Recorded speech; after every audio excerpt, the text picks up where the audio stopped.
Welcome to the Dynasty Evaluation Show. We got some fun friends today. We're going to do a draft show, an NFL draft show, mock round, trying to imitate what's really going to happen on day one of the NFL draft. So get ready. Let's go. McGlynn is in. I repeat, McGlynn is in. Let the fun begin. This is the Commissioner Evaluation Podcast with your host, John McGlynn. Is that Herms? He got them guests on the Rolodex, stopping by to talk about some Dynasty Superflex. Everybody, yo, commish is in. It's time to sit down to listen to John McGlynn. Yo, who we trading, who we fading, who we getting off the squad. Knowledge never overrated, playing for number one. And yo, McGlynn is in. It's time to let the fun begin. It's the Commissioner Evaluation Podcast with John McGlynn.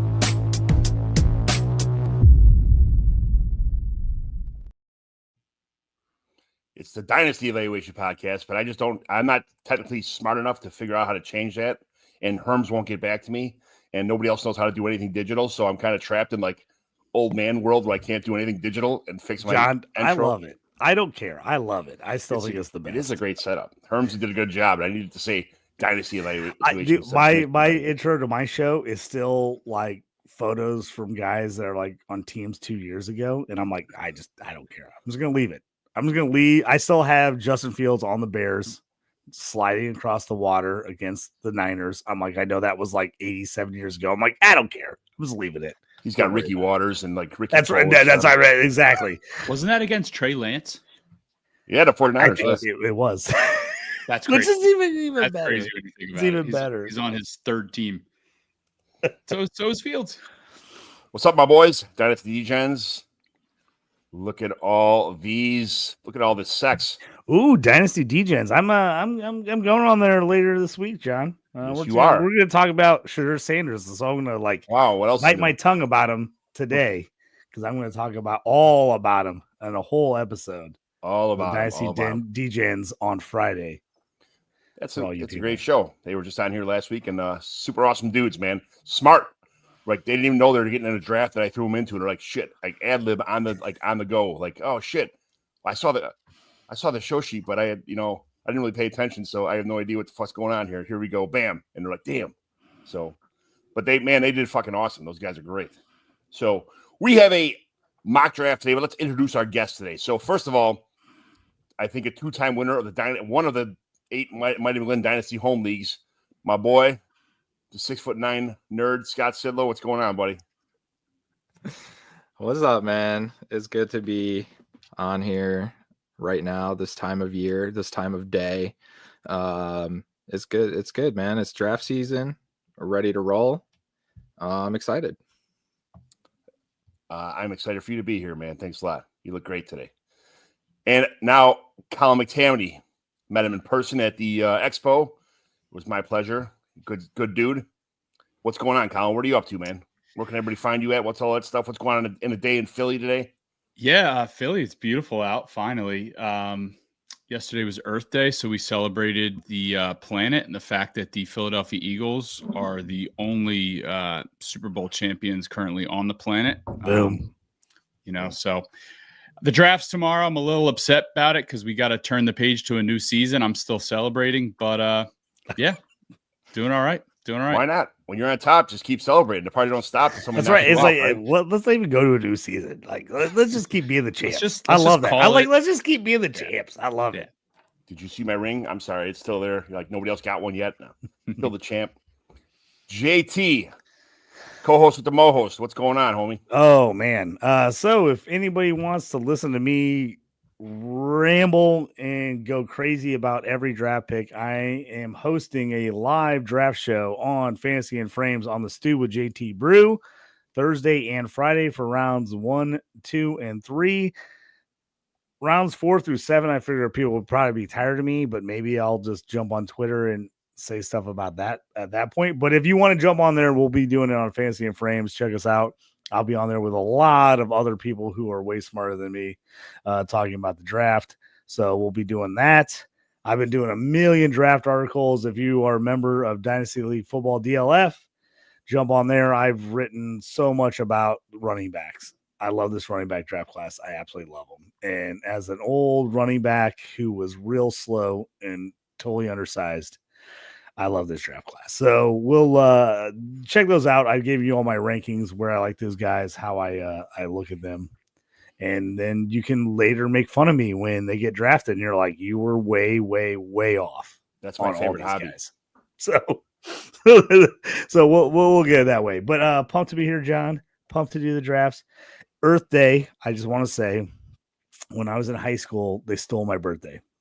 Put Earth Day on my birthday, and now it's Earth Day forever. And now I'm second fiddle to Earth Day now on my birthday every year. Is that like Christmas on your birthday, or like Easter on your birthday kind of bad, or is it like it's just no one cares about my birthday anymore. It's all about Earth Day. But hey, we love the planet, we love Earth. So Earth was here first. It was here first. Colin is right. So respectfully, I should take a back seat to Earth Day. You selfish motherfucker. Not that important compared to Earth Day, so I'm fine with that. I remember Earth Day. The only reason I really remember Earth Day is because we were in college on the way to on the bus, ready to go to football practice, and my buddy was dipping, and he spit on the ground. And the other guy goes, "Man, what's wrong with you? It's motherfucking Earth Day." So that was we laugh about that all the time, still to this day. That somebody spit on Earth, dip spit on Earth. I remember the first day was Earth Day, and they officially made it, and I was like, "Wait, that's my birthday." And I was like, "Is this gonna be every year?" And they're like, "Yeah, like April 22nd, every year is now Earth Day." I was like, "Of course it is." April 15th. You're right next to me, JT. On April 15th. I know. Hey, birthdays in April are the best. I'm friends with so many April birthday people. They're good friends with me sometimes.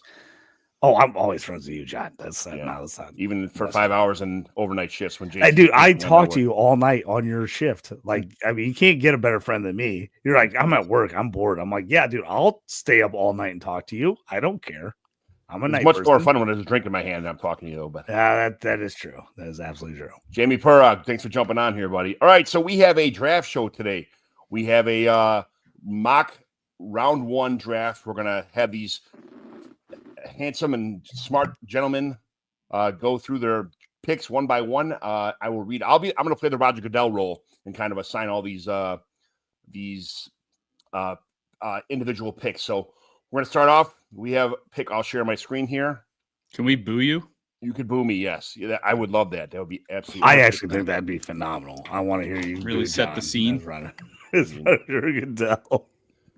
So here is the draft board. All right. So right on the clock first.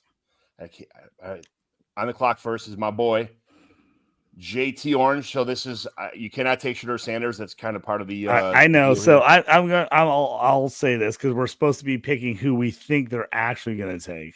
Yeah. Now I would take Shedeur Sanders because he's my QB1, and John, my absolute hate for Will Levis is well known far and wide how bad I think Will Levis is. And I said it when he came out, and you're like, no, he's not that bad. I'm like, dude, he's terrible. Like, do not take Will Levis. I was like, he'll make a couple plays that will suck you in. And you're like, oh my God, look how good he is. And then he's going to F you. Like, that's just what he does. So they're going to have to go QB here. If it was me personally, I'm trading out of this pick, or I'm taking Travis Hunter, because I think Travis Hunter is the best player in this draft by far. By far. He's a unicorn. The guy is so good. I would take Travis Hunter. They're not going to do it because they're the Titans. They're taking Cam Ward. While I like Cam Ward, he's not the QB1 for me, but that's who they're going to take. So I will select Cam Ward because I think that's what the Titans will do. Cam Ward, pick 101. We didn't really need to go through the draft team needs and all that stuff. We already knew where that was going. So, but Mike Kime, you are more handsome than Roger Goeddel. I am. He's a pretty handsome son of a gun. But hey, John, he has a lot more money than you. He does have a lot more money than me. That's all I'm saying. Yeah, and he gets to hug everybody. I'm a hugger. I like hugging people. That'd be awesome if I can go up there and do that. But.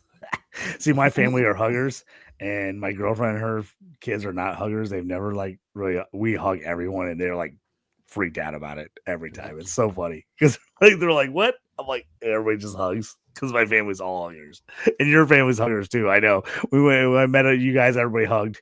Like everybody, it was great. Truth. Nothing's better than hugging people. Hug your kids. Hug everyone you know. I'm about to hug another person right now on the Cleveland Browns because they are on the clock. They need a quarterback. They need an edge rusher, wide receiver, inside linebacker, safety, and they need about everything on this clock. But I think quarterback is probably one of their priorities. But they may not be going quarterback here because Scott Sidlo is going to tell us who they are taking with pick number 2.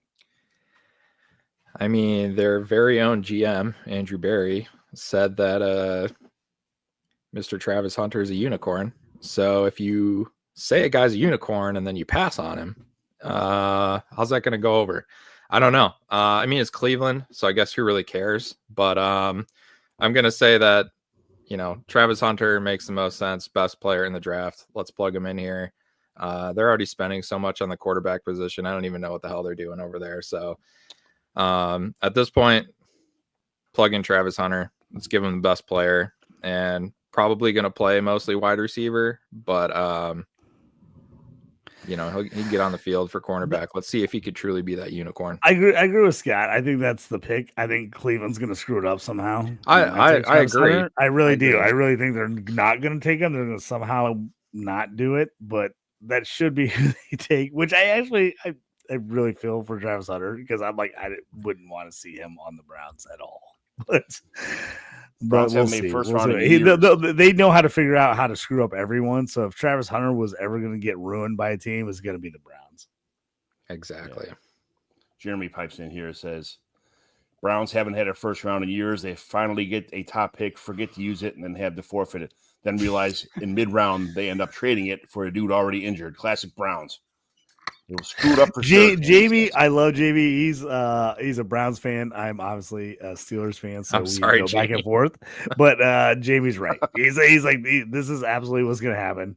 They're going to get on the phone and be like, oh, someone's got to trade us. Someone's going to trade us, and they're going to run out of time, and they're going to get skipped. That's what's going to happen. All right, on the clock next is Colin McTamany representing the New York Giants. They need a quarterback. Whoa. I am not representing the New York Giants. Well, he's like, how dare you? I was assigned the New York Giants to make how a pick dare here. You, John? But we will stay in the state of Pennsylvania, and we will go with Abdul Carter, arguably the best player in the draft. I know it's a debate between Travis Hunter and him. Abdul Carter being available at 3 is an absolute dream for the Giants, in my opinion. Their GM, Joe Shane, obviously famous for the hard knocks last year, trading away or letting Saquon Barkley walk, I should say, is really trying to keep his job. Would they like a quarterback? Probably, but signed Russell Wilson, signed Jameis Winston, brought back Tommy DeVito even as their QB3. I don't think he's going to be on the roster come September. Probably practice squad. They'll probably still draft a quarterback later, maybe even trade back into the first round, but this is a no-brainer. You're taking Abdul Carter, intense player, shoots the gap, beats you on the outside. He's just going to be a problem in that division for years, similar to how Michael Parsons has been, similar to how Jalen Carter can be. NFC East is a scary place to be if you're a quarterback. I think these first 3 picks are pretty much, I would almost say, a wash. This is going to be a combination of pick one, whether a trade or whatever, that kind of deal. Then I think the draft kind of starts right here. Yeah. This is so then it gets crazy because the question is, do these teams trade or not? Like, I almost put in a bet, and I'm really pissed I didn't do it. And I went to put it in the next day, and it was off the board. But before the college football playoffs, Abdul Carter was plus 6,000 to go as number 1 pick. And I almost took it because I think Abdul Carter is actually legit. Like, I think that the Titans would be better off taking Hunter Carter than Ward. I hate to say that, but I just think those guys are just legit good. Here is where I think stuff could get crazy. Now, the problem is all these teams, I think, maybe want to trade. So who's willing to give up something to trade up? That's the question here. Because I think all these teams are willing to move because they all need and for who? Who are they trading up for? Exactly. They all need a ton. All these teams need a ton of people. They really do. They need a ton of guys. So it's like, who are you taking? What's going on? So if you look at anything around here, I would love to see, just for fantasy football purposes, I want to see the Pats get a wide receiver because I want Drake May to have someone to throw to.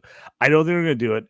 They had the worst offensive line in the league last year. I mean, absolutely horrible offensive line. So a lot of people are saying Will Campbell, which I like Will Campbell. I'm going to go with my guy, Armand Membu from Missouri. I'm a Mizzou dude. I think he can play anywhere. I think he can play right tackle. He can play guard.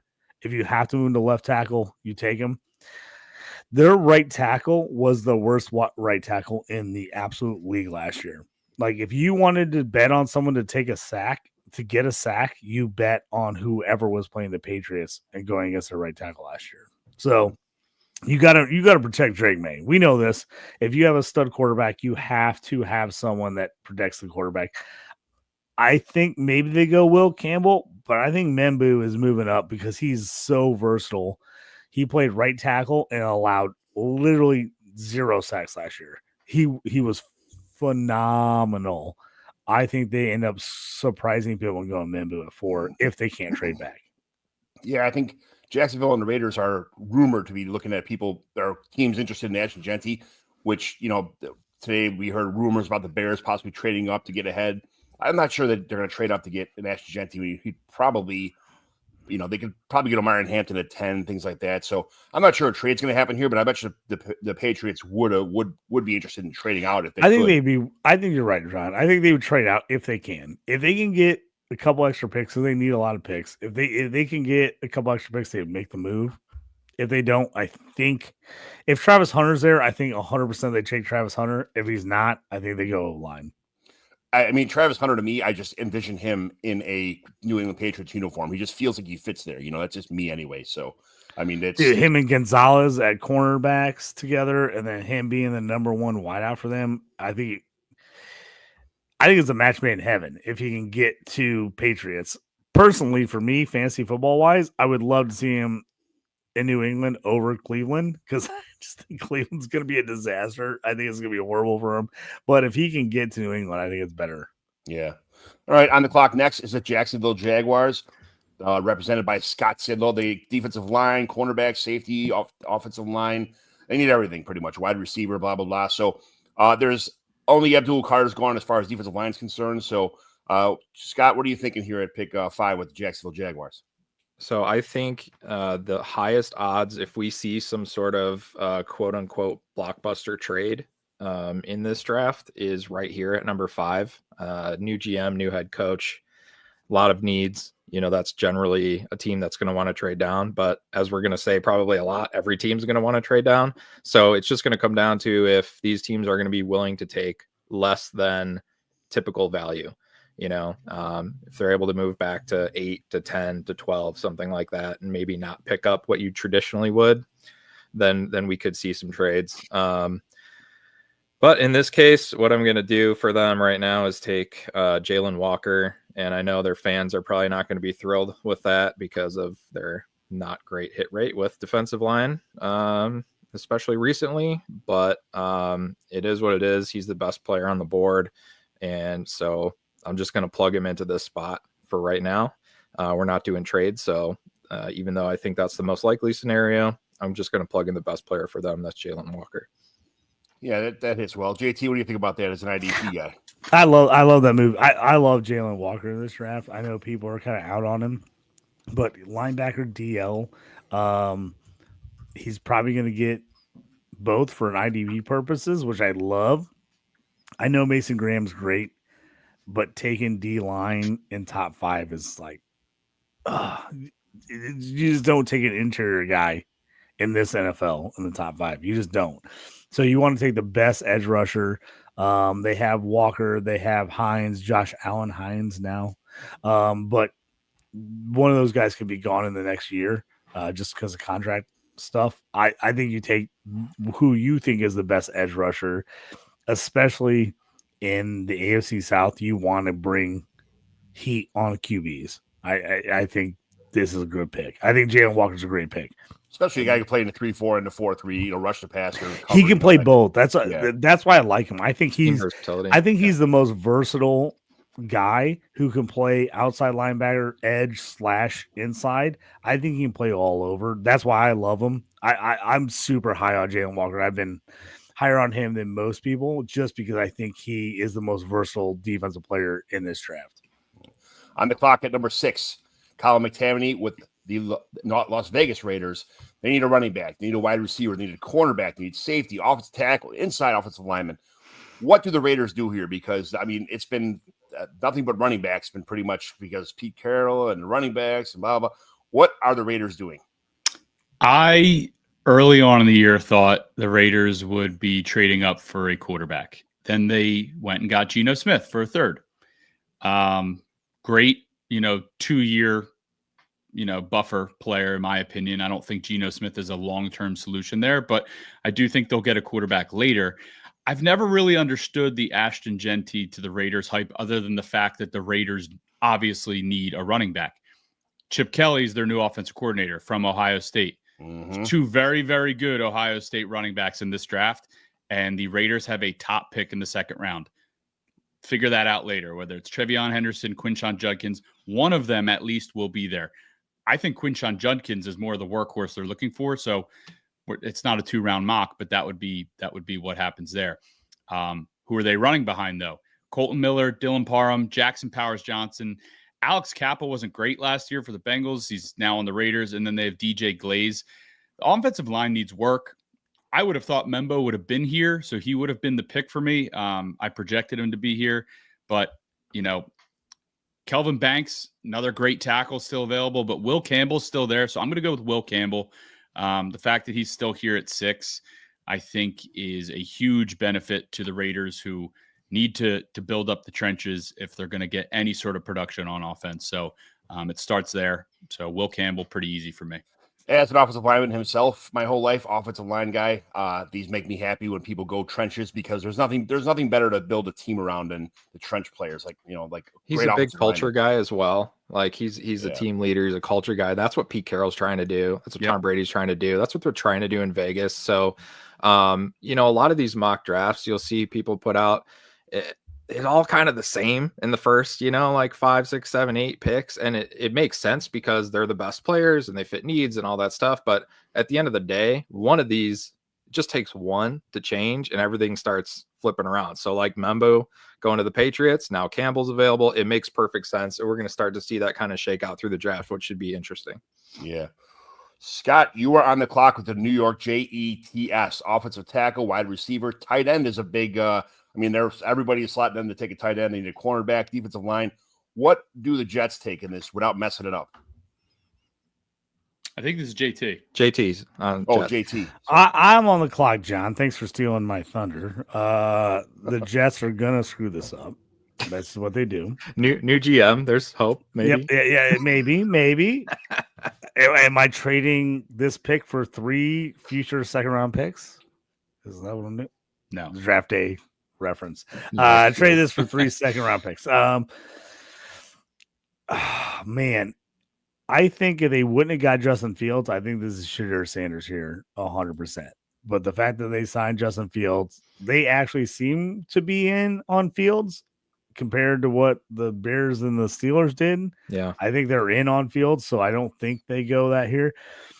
I tell you what, you got Garrett Wilson, which I like Garrett Wilson a lot. I think he's going to have a big year this year. I think people are underestimating him, but they have nothing else on offense. Nothing else outside of Bryce Drew or Garrett Wilson. Breece Hall. Breece Hall. Thank you. Breece Hall is what I meant to say. I said Bryce Drew. I don't know why I said Bryce Drew. Like old basketball player season. From way back in the years. Yep. Coach now, right? Yeah, absolutely. Yeah. So yes, thank you, Breece Hall. I think they actually end up freaking people out, and I think they take Ted McMillan here. I really do. I think they go Ted McMillan. I know people have talked about maybe Tyler Warren to them in this spot. I think if you look at the number, technically, who most people consider the number one, Ted's not my number one, even though I love Ted. He's not my number one, but I think you take Ted or Tyler Warren. In my world, you have to go wide out over tight end. I just think you have to. Like, you have to take a more talented wideout over a tight end. So I think Ted is the guy here. I never thought of taking that. That's outside the box for me, so that makes sense. But I mean, they do need a receiver. I get it, but you just signed Justin Fields, and you're going to turn around and go, we're not going to give him any targets. We're going to basically give him Garrett Wilson and Alan Lazard, Randall Cobb, old guy. Like, no, come on. You got to give him something. I think Ted is a great guy to put with Garrett Wilson. I think that would be a great combo to help out Justin Fields. Yeah. All right. Number 8, the 8th pick, Scott Sidlo, the Carolina Panthers. Defensive end, cornerback, wide receiver, defensive line. I've seen them taking the same player in almost every draft I've seen so far. So who are the Carolina Panthers taking at pick number 8? Yeah, so originally I had a couple other players written down here, but based on how things are falling a little bit, JT, I think you mentioned earlier that an interior defensive lineman is generally not taken in the top 5 unless they're like really special, like a Ndamukong Suh, type just freak, right? And Mason Graham is very, very, very good. I watched him dominate for 3 years and win a national championship. And so top 5, I don't think he belongs, but at number 8, I think it's maybe not the highest position of need, but I think taking the best player here, building around him, it's going to help the rest of that team. I very highly considered Michael Williams just to get that pass rush, but Mason Graham can also rush the passer from the inside. He's a really, really fascinating, solid player. He stepped on campus, he talking Michigan, so it's not like it's a small school, and he just started as a freshman, just walked on, just dominating people. He's a really, really special player. Not quite in that, freak zone, but he's right there behind. So at number 8, Carolina, I'm going to plug in Mason Graham. Very good. To me, that's the smart pick. Like, for Carolina, if they actually did that, if he gets to them, I think that's a phenomenal pick. Like, they were terrible against the run last year. I mean, terrible. Yeah. So getting somebody that most yards per game, they were brutal. Dude, it was brutal. It was brutal. Colin's right. It's brutal. So, like, if I'm Carolina and Mason Graham gets to me at 8, I'm actually like losing my mind. I'm jumping through the roof. I think that's why no one's looking to trade up, though, is because this situation can happen for a lot of these teams in the back of the top 10, even into 12, 13, 14. Is there's going to be good players there for teams that have a lot of needs, and Carolina is no different. Colin, I agree with you. I think teams are wanting to move because they want more picks. Because I actually, fantasy wise, let's not talk about real NFL because that doesn't really matter.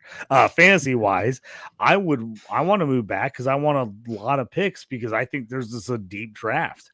But I also think NFL teams are thinking the same way. Like, we can get these guys later. I want more picks in this draft. And the high-end guys, I think, are better than people think they are, but they're just not over the top amazing that people are like, oh, I got to go get that guy.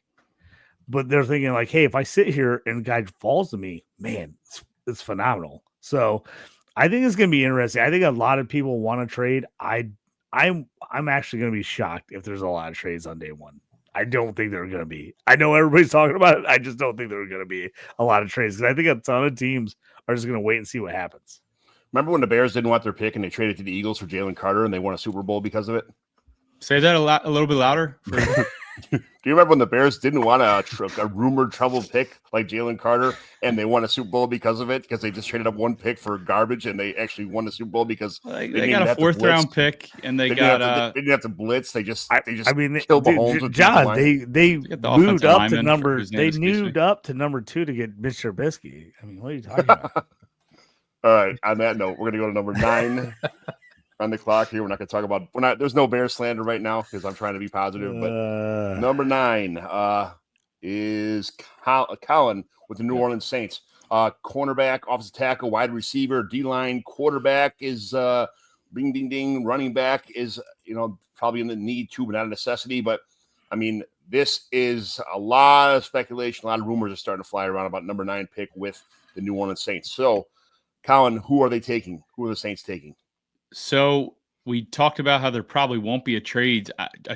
I think actually, if the draft goes how this, obviously perfect mock draft has gone so far, goes the way we think it could, I think the Saints could actually trade back here. I could see Dallas moving up if Genty's still on the board. I could see the Bears just saying, screw it, we're coming up one spot to get Genty. Or they, play a little bit of Russian roulette and just hope the Saints don't draft him. I doubt they will. I don't think new head coach Kellen Moore is going to spend a first-round pick, top 10 pick on a running back when they need so much more. Actually, about an hour ago, the Saints declined the fifth-year option of their 2022 first-round pick, Trevor Penning, right tackle. So he all of a sudden is in a contract year. This is also the same week that Ryan Ramczyk just retired off the offensive line. So I'm staying on the offensive line. Again, Kellen Moore from the Philadelphia Eagles knows the importance of having a good offensive line. So Kelvin Banks is the pick for me. A nice bookend tackle, big body. The Saints are a mess. They're an absolute disaster.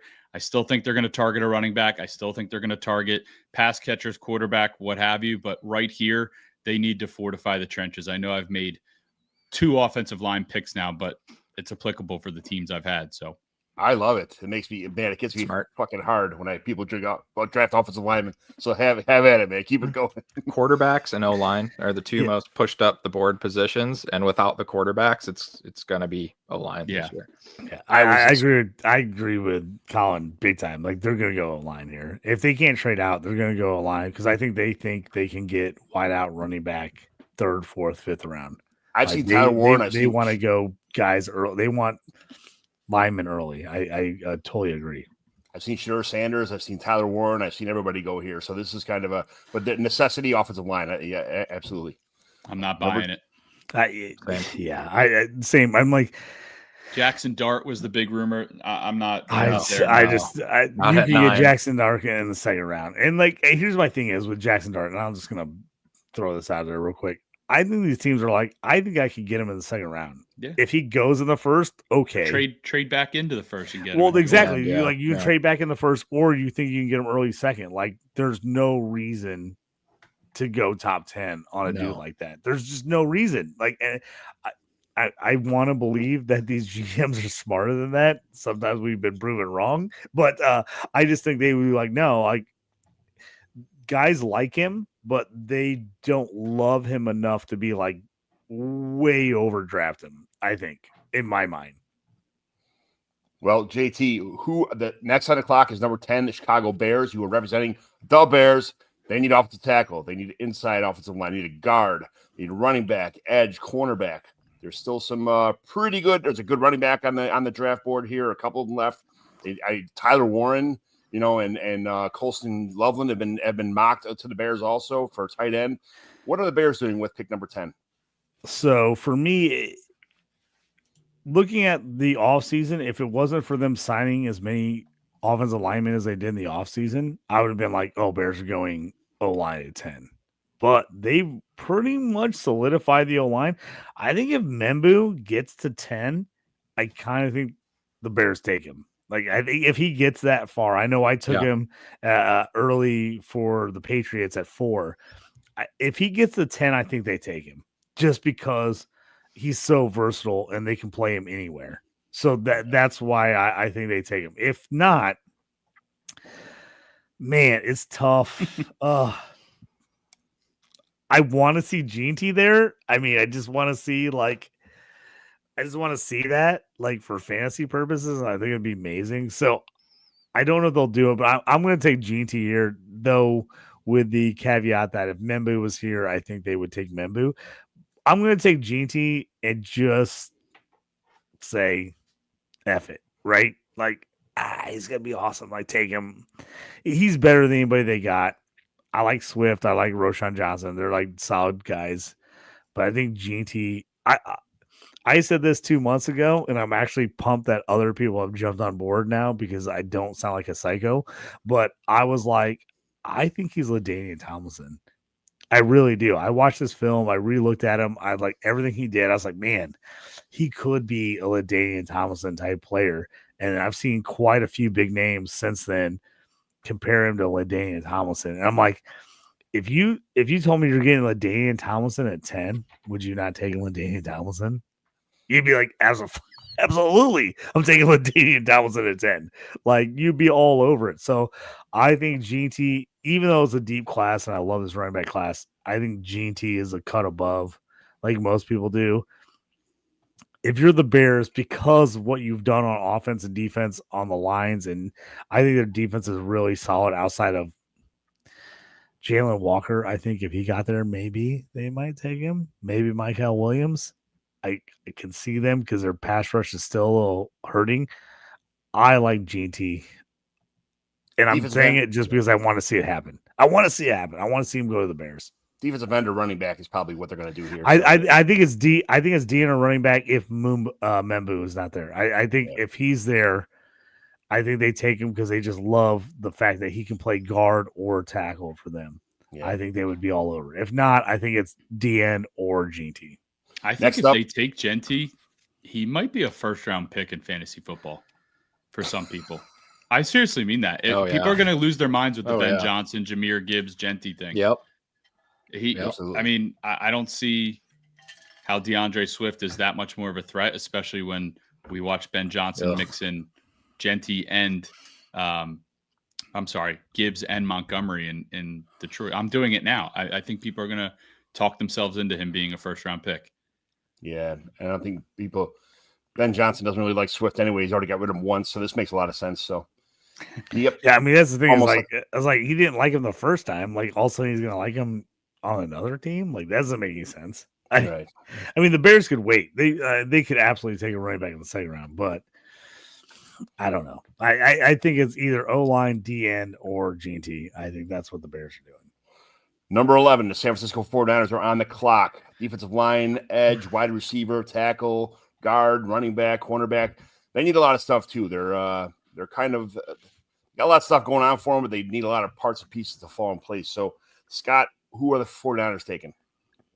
Yeah, you think about how they originally built this team. When Lynch and Shanahan came together, they built through the trenches. They absolutely loaded up on O-line and D-line, and they've had a really good run. And now they need to do it again. They need to continue adding to those spots. Now, this draft board is playing out perfectly for them to hit defense here, because outside of the two tight ends, like 8 of my next 10 players are defense. So they have a lot of options. My guess is based on history, that I think my personal choice would be one of the cornerbacks, but I think based on their history and what they like to do, they'll probably go with one of the edge guys. James Pierce, Michael Williams, maybe even kind of that next tier after that. But I think I'm just going to go with the top guy at that spot. I don't know if he's necessarily the best fit for the scheme, but they know how to get the most out of their players. I believe Robert Saleh's back there as the DC again. And so I'm going to go with Michael Williams, give them another pass rusher, start rebuilding that D-line. Nick Bosa seems to always be hurt, and just give them some depth there and continue rebuilding the trenches. Yeah, that's that's kind of, it just feels like a 49ers pick. So it fell right in their lap. I like that pick a lot. So number 12, Colin, the Dallas Cowboys. I've seen Genty here. I've seen Ted here. I've seen, they're kind of, and then I've seen Matthew Golden here. I've seen a lot of other people that followed. Kind of, it's like still there's plenty of talent left in the board here. So what are the Cowboys going to do at pick 12? You've given me the tough task of improving the Eagles' rivals. So part of me wants to sabotage Colin, the Cowboys. Colin, you can sabotage this pick. It's totally allowed. You can sabotage the Dallas Cowboys. I can separate my bias because, again, the mug says it all. Super Bowl champions. I'm feeling. They're feeling not even good. a rival at this point, right? Like, no, they don't even matter. Like, but this player is a player that I don't want my Eagles facing twice a year. And I'm gonna just outright say it. They're gonna take Omarion Hampton, running back, UNC. It might be a little high for some people, but the Dallas Cowboys have absolutely struggled in the run game. Rico Dowdle last year had a late season stretch against bad teams. His best performance was against the aforementioned Carolina Panthers, who we know were awful against the run. Tony Pollard, I think, was their last rusher for, I think, Dowdle had over 1,000 yards, but Tony Pollard broke his leg, came back 2 years ago, and I think he had over 250 carries, but I think it was like 251. They need a bell cow. They haven't had one since Zeke. It's their identity. It would help Dak Prescott out a ton. I still think they can draft a wide receiver later. I think Matthew Golden would be too high here, actually. So I'd rather see them just, get one of the best players available, running back. I know their offensive line needs help, but Omarion Hampton has back-to-back seasons at USC with over 250 carries. He had 281 this past year for 1,660 yards, 15 touchdowns. I think he's a great fit for this team. They met with 7 running backs in top 30 visits, so their intent is clear. Miles Sanders, they just got him. His guaranteed money is $167,000, so he's no guarantee to make the roster. You go, and then, Miles. I'll take that money, Miles Sanders. Right, exactly. And then Javonte Williams has a 1-year, $1 million base upwards to $3 million. They're not serious about these two guys that they brought in. They just needed to fill the roster before the draft. I think their guy is Omarion Hampton. That's a good pick. I wanted Omarion Hampton to fall to round 2 to the Raiders. That's kind of how I love him on the Raiders. But hey, if he goes here to the Cowboys, which I think is a real possibility, he might be 1-2 in every league. Like, probably, yeah. Like seriously, people are just like, it's going to be Ashajinti and him going 10-12. Fantasy football, you're taking Omarion Hampton at 102 if he goes the Cowboys. Well, there's always that debate. Are you drafting for best player when you're at that high up in a draft? Are you drafting for need? I think Omarion Hampton, there's a debate there if you want to go Tet McMillan or Omarion Hampton. But I think Omarion Hampton, everyone could use a running back, and I think he would be a fantastic fit on the Cowboys. So if you take him over Tet McMillan, I don't think you're making a mistake. But yeah, we'll see. To me, it just, people for fantasy, everyone wants to go wide out more, but I think longevity, like a high end running back in the first round beats out a first round in a shot receiver for me. Just get the asset. You can always trade him. Yeah, exactly. I think you'd want a running back over a wide receiver in fantasy early on, personally. So, JT, you're on the clock. There's a left-handed version of Tua Tagovailoa on the Dolphins already. Then, are they going to get a right-handed version of Tua Tagovailoa and put him on this roster too, so they can just play from both sides of the field? Yeah, they got Zach Wilson. Switch them out like every 2 plays. Switch them out. The Dolphins, their secondary is a disaster. I mean, it's a disaster. They were pretty good last year. They lost everybody. I'll tell you, I'm just going to read you their starting secondary right now. Storm Duck. That's not a made up name. Storm Duck, Ifiatu Malafotu, Ashton Davis, Jalen Ramsey, who wants to trade, and Kader Kahu. Is Storm Duck real? That's real. It sounds like a Pokemon, or I know it's crazy. That's their secondary. It's a disaster. Wow. It's an absolute freaking disaster. They have to get people in the secondary. They've got to stop Josh Allen. They got to stop Drake May. Like, what are they doing? Like, they got to go DB here. So, I think to me, it's 2 picks. Do you want to go safety or do you want to go cornerback here? Is the question. What do you think is more prevalent?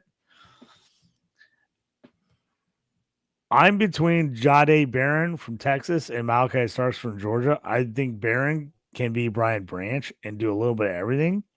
But I also think Malachi Starks is going to be Kyle Hamilton. I think he's that guy that didn't test off the charts like everybody wants, but just is a freaking fantastic football player. Like, he's just good. He's just good at everything he does. I think they're going to go Malachi Starks. I think that's who they're going to take. They need a new guy to, like, solidify that secondary. All their guys are gone. Holland's gone.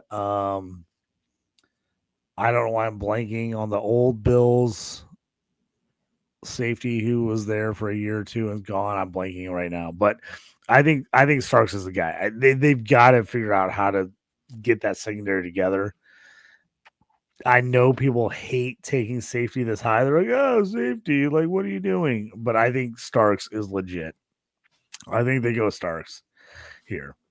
They need defensive back is a huge concern, obviously. So yeah, I'm all Storm Duck. Storm I'm Duck. still He's stuck the on Storm Pokemon. Duck. I was Storm just on his Duck. Wikipedia, just reading. How did he come up with that name? Well, if he's a Pokemon, he can catch them all. From Maybe they thought he Louisiana. could catch all the passes and get a lot of interceptions or something. Storm Duck. So number 14, Scott, you have the Indianapolis Colts. You're going to make JT as a season ticket holder for the Colts. Make him a happy man here. I think tight end. They need tight end every year. They draft 17 tight ends. So I'm not sure why that would stop this year. But interior offensive lineman, linebacker, edge. What are the Colts doing? So listen, I don't think anyone's been more annoyed about them being mocked a tight end in every mock draft I've ever seen for like the last 9 months. But the way that this board has fallen, like they signed a couple DBs. They drafted Latu last year. So all the next positional guys, I mean, I guess they could double up, sure. But I think you kind of at some point have to go back to a little bit of history as well and just say like what do they do there and who's the best players on the board. So as much as I hate this and as it's kind of boring, and to be honest with you, I don't know how many pass catchers they need when the quarterback can't throw them the ball. But I think this is the spot for Tyler Warren based on how this is falling. I don't love it. I'm very annoyed with myself, but this is how the board's falling. So hopefully this won't be real life, but I'm going to put Tyler Warren here. They've already got, Drew Ogletree, Wiley Cox, Jelani Woods, Will Mallory, which JT loves, Will Mallory, Albert O, Sean McKeon. They have like 17 tight ends on the. I don't know why they can't just make this work, but no one to throw it to them. So yeah, John, really I'm going to jump in my quick. I'm going to be quick here. I was all about Warren probably 2 months ago. Now I'm like, I don't even like Warren. No, I don't want him. I don't want him at all. I want Will Johnson. No. I want Will Johnson at cornerback, or I want Barron because he can play multiple spots at DB. I love both those guys. I would much rather, as a Colts fan, take either one of those guys and then take Mason Taylor in the second round. But that's because I freaking love Mason Taylor. I think Mason Taylor is legit. He won't be there. I don't know if he's going to get there now. I think everyone's starting to figure out and get on board and be like, damn, he's kind of fucking like good. He's like really good. So I've seen a bunch of mocks have him going in the first round now, like late first, early second. I would love to see Mason Taylor in the second if they could go DB. Yeah. Their secondary was just horrible last year. I mean, horrible. Yeah. So I would love to a see lot of them money go there. So yeah, and then they did sign some guys. So that's like they've Bynum and they've done some guys. So maybe they don't go that. But I was all about Tyler Warren as a Colts fan, season ticket holder, and now I'm like kind of out. I'd rather wait. But he's Brock Bowers on steroids. What are you talking about? No, not to me. I mean, I love Brock Bowers. I mean, dude, I was over the moon on Brock Bowers. I told everybody he's the best tight end I've ever seen in college, and I loved him. I think Warren's good. People that compare him to Brock Bowers, I'm no. like, what are you doing? Nope. No, Not even not even close. It's not even close. No. Like Brock Bowers was the for real deal. I was like, absolutely. Outside of Brock Bowers, let's talk about this real quick. Outside of Brock Bowers, when's the last tight end that went top 15 that was like turned out really good in the NFL? Vernon Davis. Hey, Kyle Pitts is only 24. Oh yeah. Hey, I just got Kyle Pitts in the 15th round of a startup draft. So Damn. I took him as my backup tight end behind Sam Laporta. But like I'm telling you, like taking tight end that high is just, it doesn't work out very well. And I actually really like this tight end group. So if I'm the Colts and they're all about RAS score, That's what they do. They're going to wait. They're going to wait and take somebody later on. I mean, I think it's a deep tight end class. Even it's a really a Rodney Gadsden. Sign me up. Taking Rodney Gadsden in the fourth or fifth round for the Colts. Smash that. He would be great for them. I would much rather have one of the top DBs than that in the first round. Just that's, as a Colts fan, that's my 2 cents. And I want every weapon because I want AR to be good. And I don't know if it's going to happen, but I want it to be good. And I want to give every weapon. I'd rather have tight end later. Andrew Barron's just this morning. I listened to a podcast with him and Matt Harmon, and they had Shitter Sanders going to the Colts. So that was pretty wild. But Colin is on the clock with pick number 15, the Atlanta Falcons. Johnny, I might have to bring him back in. I think he got kicked out. Yeah, I put him back in. So Colin is on the clock with the Atlanta Falcons at pick number 15. Colin, welcome. Great to have you. Oh, man. Well, I'll keep this short and sweet. The Atlanta Falcons had the second fewest sacks in 2024. They need pretty much any help they can get on defense, especially on that line. Shamar Stewart out of Texas A&M, best vert, best broad jump at the combine, fourth best 40-yard dash. This guy's an absolute freak, and I think this is an easy pick for them if he's still there. Yeah, that's lock it in. Right. Everybody knows they're going some kind of defensive something. So yeah, but this is best player available probably. Yeah. So 16 Arizona Cardinals. Go ahead. To me, Atlanta, you just have to keep taking defensive end for the rest of time, and one of these guys has to hit, right? Like their last 4 first-round picks have been offensive players. They gotta hit a defensive end at some point. So I'm like, they gotta go DN here. They gotta get rushed, and one of these guys has to hit. You might as well, if you're gonna swing for the fences, Colin, don't you swing for the guy that has like the most ridiculous RAS score off the charts, the most athletic guy there is, and hope that it translates to sacks? I think so. Yeah, that's why I picked him. Because you're smart, Colin. That's why I like you. You're a smart dude. GM of the Falcons. That's right. It's my first non-NFC East team that I got to the luxury of picking. Well, there's only one good team in the division, so there's a lot of stuff here. JT, you are the GM or the Cardinals at pick 16 here. So who are the Cardinals taking? I need a guard, wide receiver, edge, D-line, cornerback. That's kind of their assigned needs here. But what are you thinking? The Cardinals need so many players. They really, really do. Look, I was looking through this. I was like, man, who would I love to see there, and who are they probably gonna take? Is a different story. Their secondary is bad. Outside of a couple, they're not good. I think Jahdae Barron is really getting slept on in this class. I think he's the next Brian Branch. I said it earlier. I think he can play slot corner. I think he can play outside corner. I think he can play strong safety. I just think he's one of those guys that can do a little bit of everything. And the Cardinals need that on defense badly. So if they don't go D-line here, which I think they could, but I also think DB is a little slim in this draft class compared to D-line. I think you can get good D-line guys in the second round. So I think they go DB here. I think they take Jahdae Barron from Texas. He's a do-everything type of guy. He's probably, as an IDP guy, he might be my favorite guy in this draft. I absolutely love him. I would love to see the Colts take him at 14, in all honesty.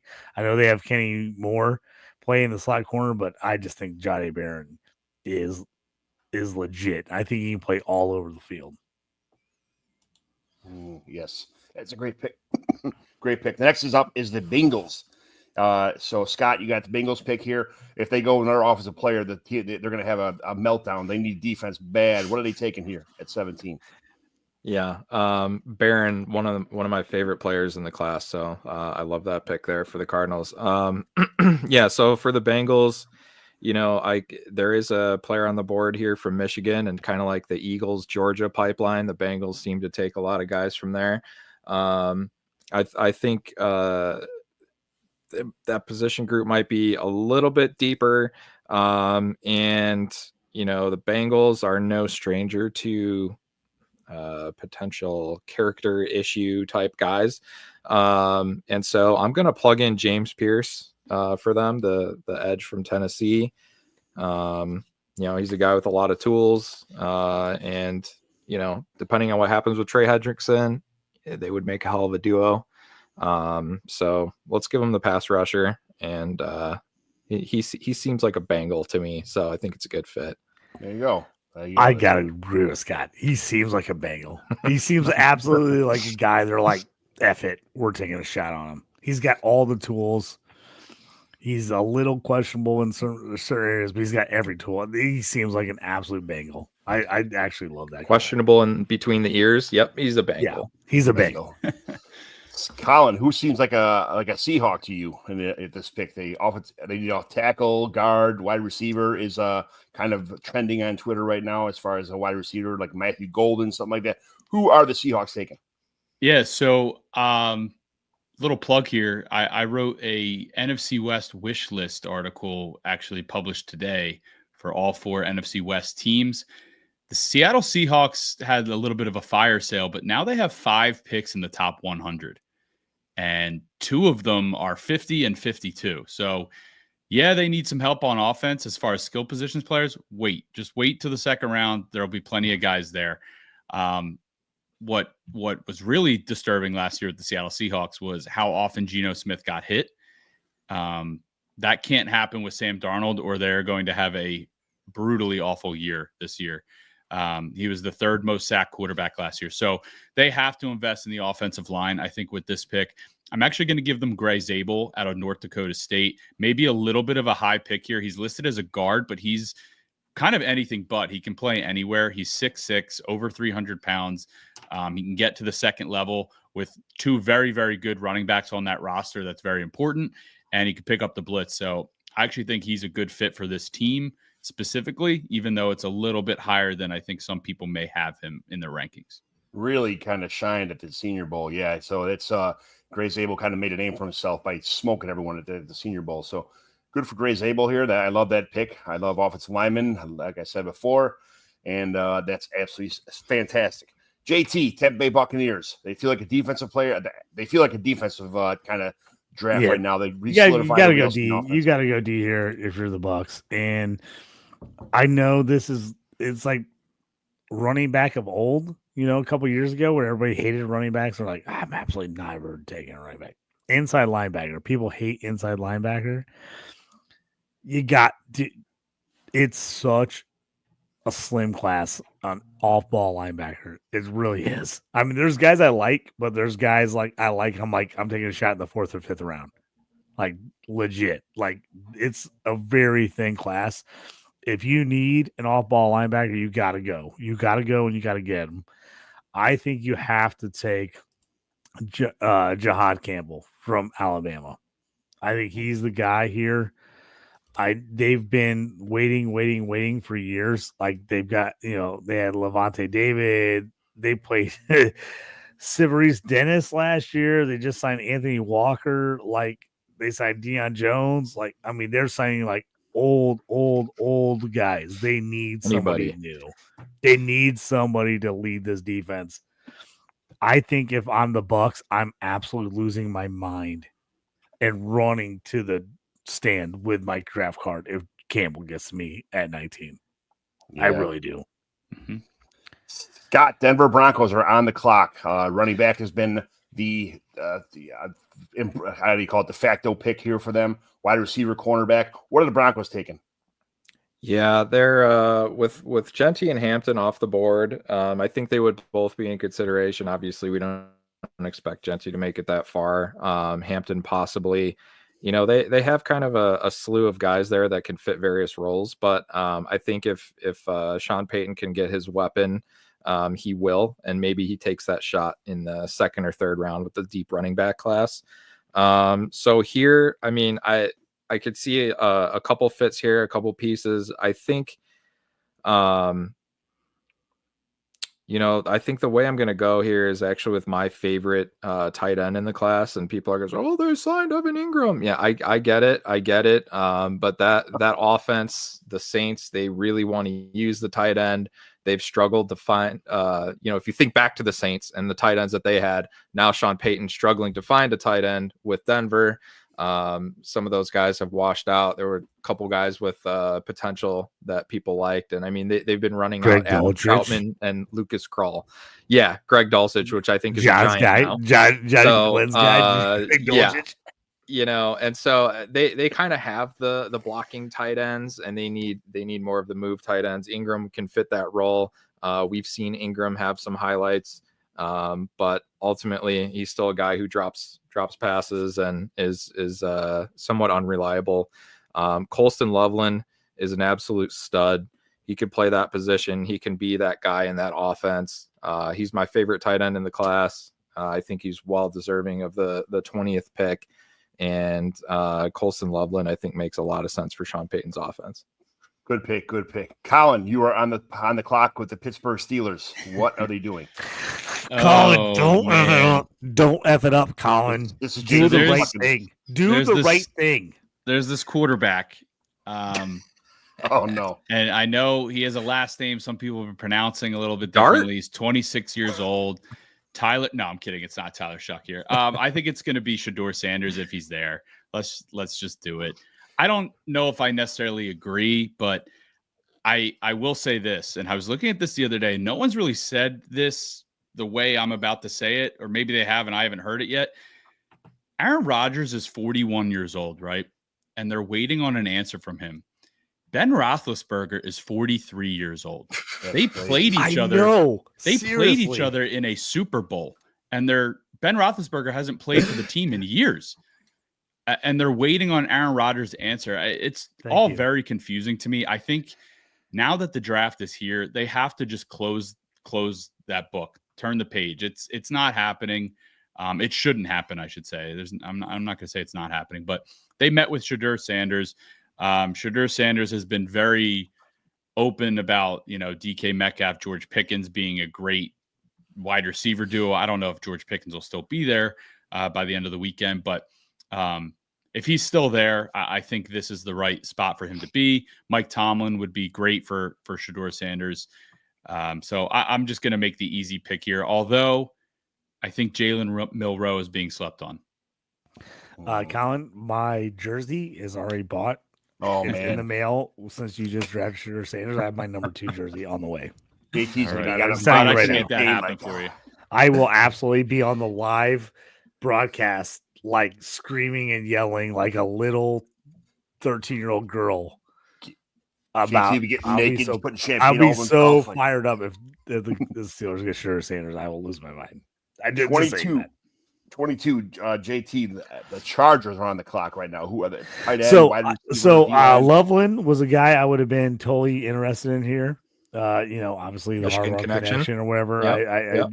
I think Loveland is great when your top tight end is Will Disley. I don't want to hate Will Disley, but like that's your top tight end. You need somebody. I go here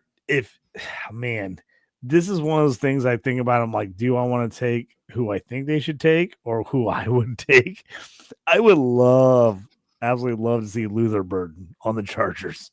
I think it would be phenomenal. I don't think they're going to take him, but I think it would be absolutely magical with him and Herbert. I think that'd be great. They need interior D-line. They've got decent edge guys. The defense needs to be a little better. I think there's a good chance they take Walter Nolan here. I think they go D inside. You know how Harbaugh is. He's a upfront guy. He wants O-line, D-line. I think if Loveland gets there, I think there's a good chance they take Loveland. Yep. I know everybody's gonna say Grant because he's a Michigan guy, and that's right. like the the connection. But I think Walter Nolan is better So I think you go Walter Nolan. They need to stop the run inside. They were bad about it last year. They had good edge rushers. They have a decent secondary, but up front in the middle, they're not good. Scott, you are on the clock next at 23. You are the GM for. Why do I have this? Was there a trade or something? Why is 23 the Rams? Is it the Rams or the? Here's the Rams. It's the Rams, as I thought. Why is it showing Rams? 23. What'd you do, John? I don't know. John, did you trade? Did you make a trade? Not that I know of. So I don't want the Packers. Get it out of here. I don't know how to change the team, so we'll just go default. Like, get rid of them. I don't know. want them. I think that's right, isn't it? The Rams went further than the Packers in the playoffs. So John's show sheet that you printed, John show sheet's wrong. I have the Rams here. Yeah, okay, John, so I got to pick for the Packers. Well, I was not prepared for that because John, damn you it, had John. Rams sorry about at that. Do it live. and Packers Okay, at 28. Fuck it, we'll do it live. This is why Goeddel gets booed, by the way. So yeah. Okay. Boo. Well, Packers it is. I think everybody's been, they're going to keep saying, it's been 27 years or whatever since Javon Walker was a first round receiver, whatever that story is. Who cares? They got a bunch of shitty receivers. Nobody cares. Probably looking at edge rusher here, corner. The next couple guys on my board for that would be Will Johnson or Mike Green. As a Michigan fan, I don't want to make him go to the Packers. You're a nice person, you don't want to force him into that. I don't. But I think even though he made some plays and I love him as a person, I don't actually think he's like special. So I'm going to go ahead and give him Will Johnson here. Will Johnson it is. If Thor was with us today, he'd be having a heart attack right now because some good players have dropped to the Minnesota Vikings at number 24. Colin, who are the Vikings taking? Well, first and foremost, I will say that the Minnesota Vikings only have 4 picks in this entire draft. That is the fewest of any team.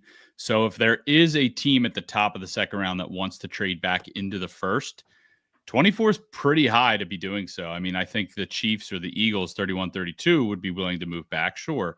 But the Vikings might take a lower offer just to get more picks and move back. They had a really, really good offseason.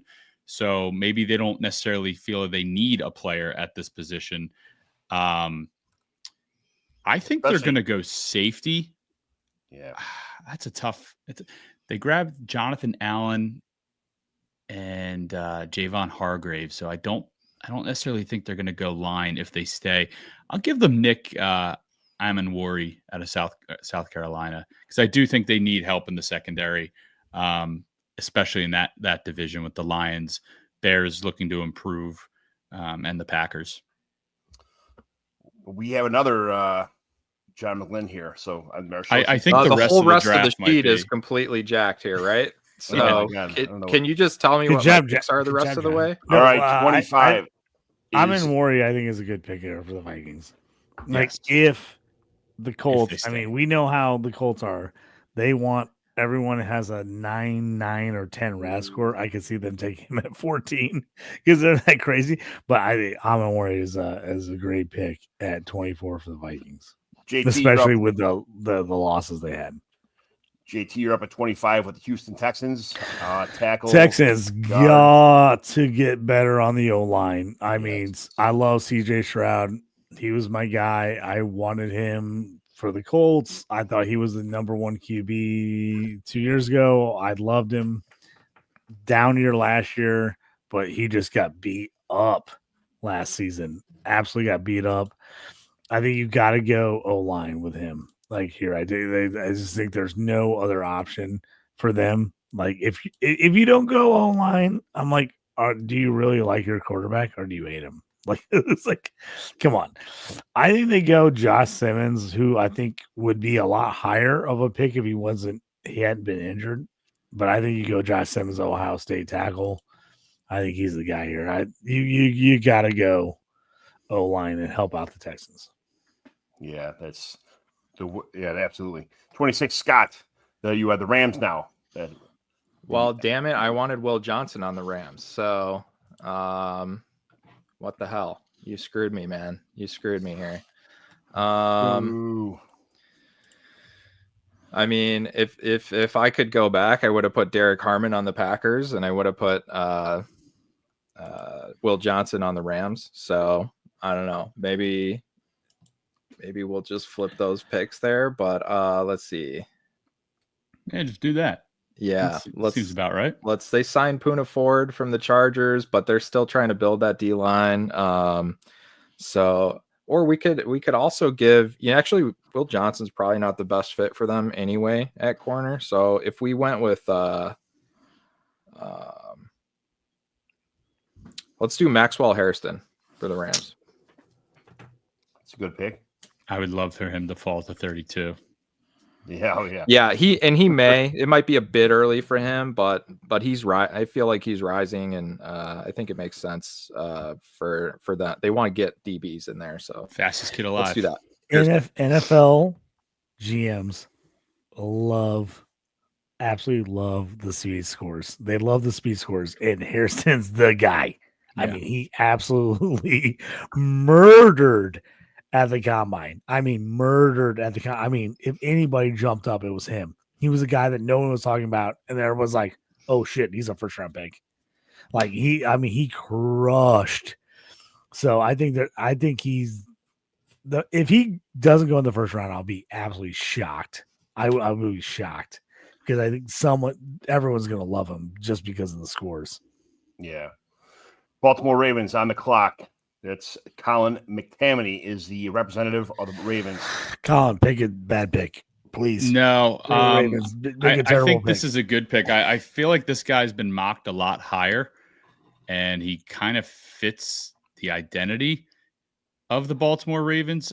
I'm going to go with Mike Green. I think their secondary is pretty well equipped, that maybe they could use a little bit more help up front. Especially when they continuously find themselves in the playoffs, struggling against Patrick Mahomes or Josh Allen or Joe Burrow or what have you. Mike Green would be a very, very key piece on that defensive line, just explosive, go get the quarterback, and we'll figure out everything else later. There you go. I love that call. I mean, I don't know if he'll be there, but Kyle Van Noy had double digit sacks last year as the the Ravens had a ton of sacks, but I'm saying they like getting someone else in there to like replace this guy. I think if he falls that far, I'm going to be pissed. I'm going to be pissed as a Steelers fan.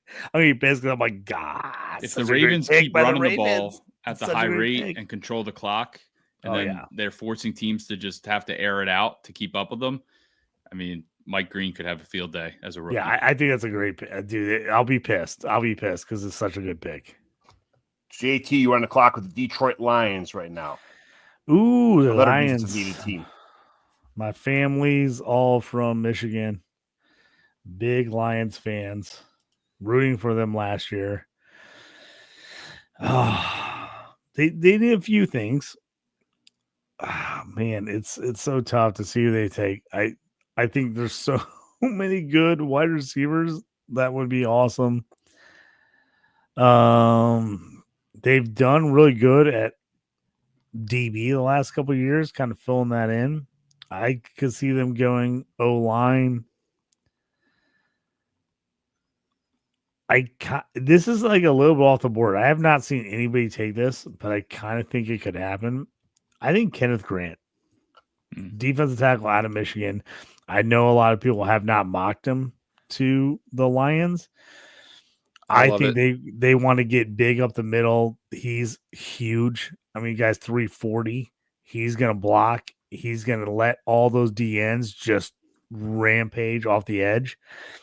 I think they're going to steal. If he gets this deep, I think there's a good chance the Steelers take him at 21 if Sanders isn't there.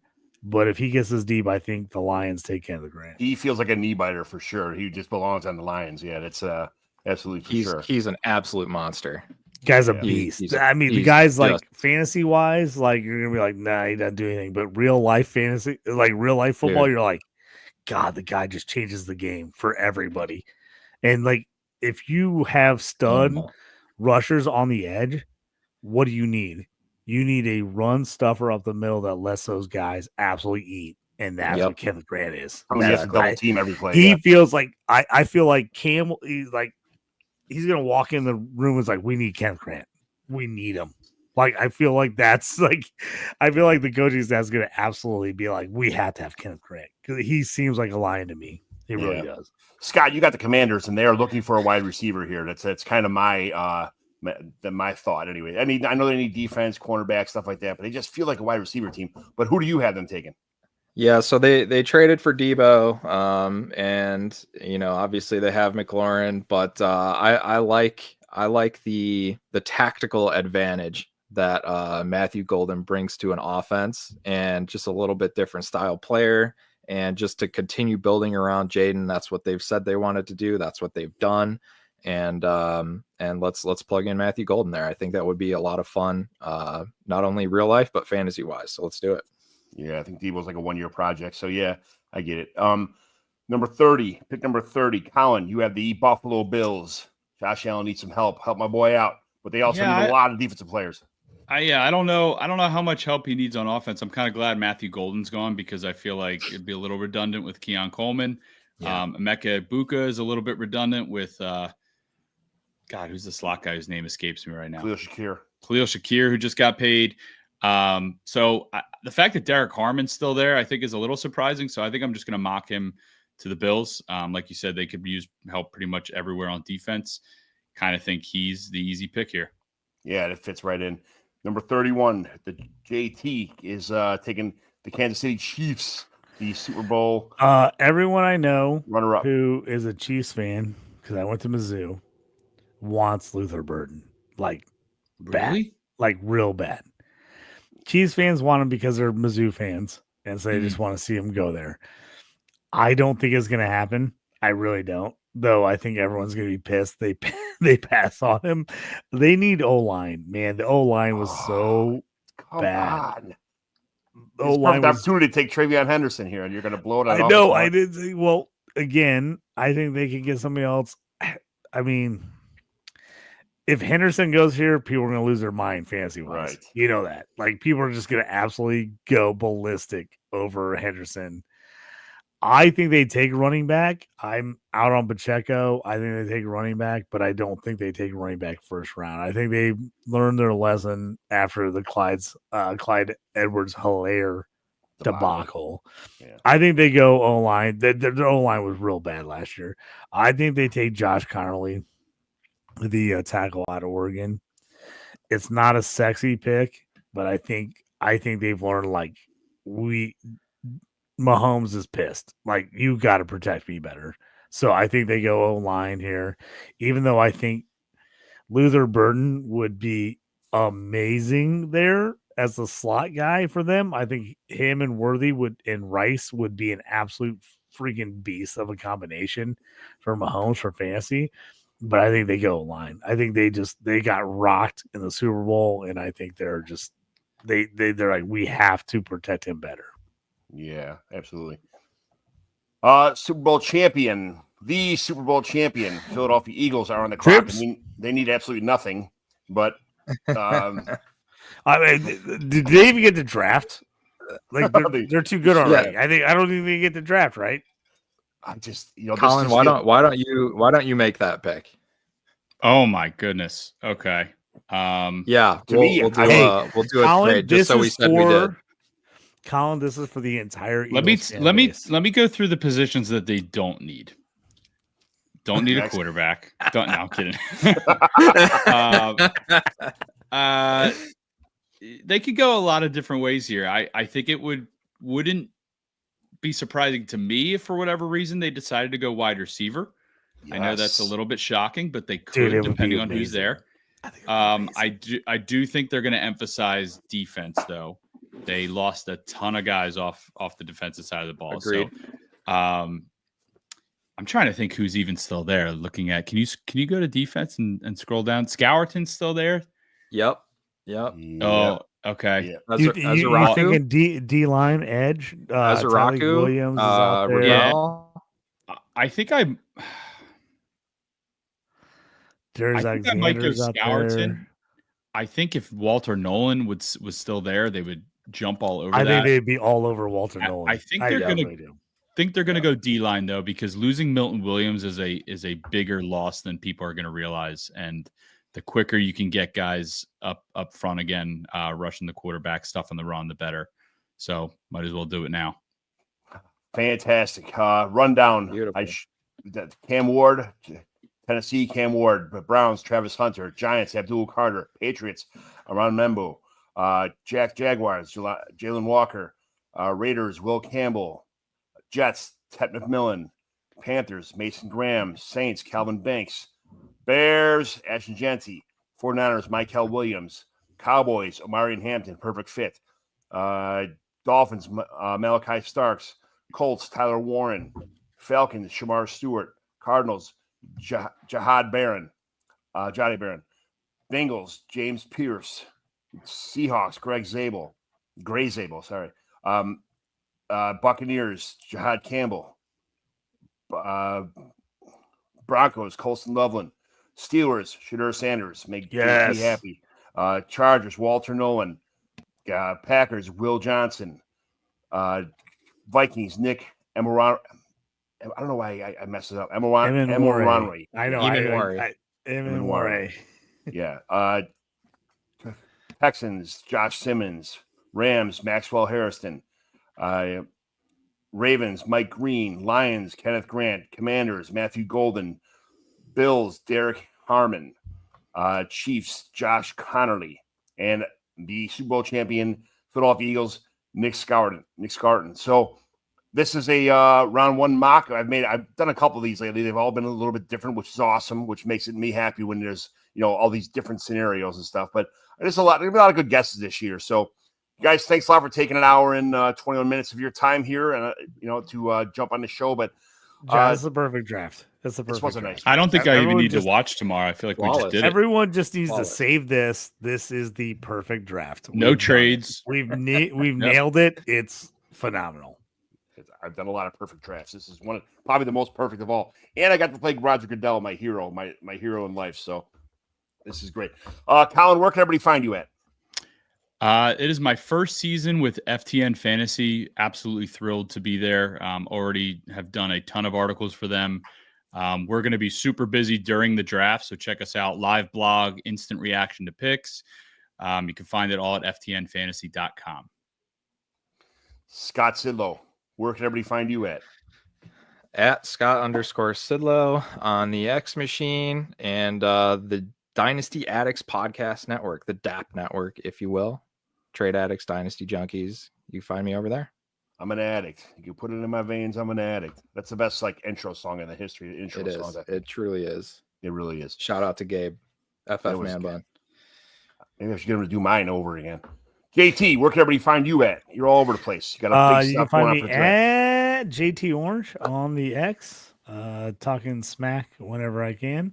And then DLF, I write all kinds of stuff over there. So my articles, written form over there. Also, if you're into IDP, Devi, any of that stuff, my rankings, top 150 IDP rankings, my top 75 Devi, if you're into college stuff, do the Devi rankings this year. And I got my rookie IDP rankings up there right now. If you're looking for a place to hang, talk some smack, yell at me, make fun of me, do anything you want to do. Fantasy and Frames, Thursday and Friday, doing live draft coverage. My favorite freaking weekend of the year. I love the draft. The draft's my absolute favorite thing. We're going to be talking about it. You're going to see me sweat out the Colts and Steelers pick to the very end. I'm going to be losing my mind. So jump on there.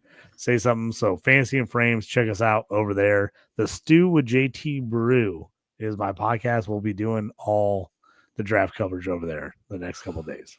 I will be in my backyard with a handful of my friends, neighbors, and their kids, and maybe their wives, and I'll be drinking car bombs and Jameson and about 37,000, Coors Lights. So it's, I don't have that sit in front of a computer doing the draft stuff. I'm just going to get absolutely hammered both days of the draft. So thanks. I'll jump in and jump on your podcast and that kind of stuff, and whenever I can, or retweet your stuff or jump on and make my comments. But I am going to be just throwing them down, man. That's my favorite hobby, and that's what I'm going to be doing. John, I can't wait for you to jump into the podcast and be like, "You suck."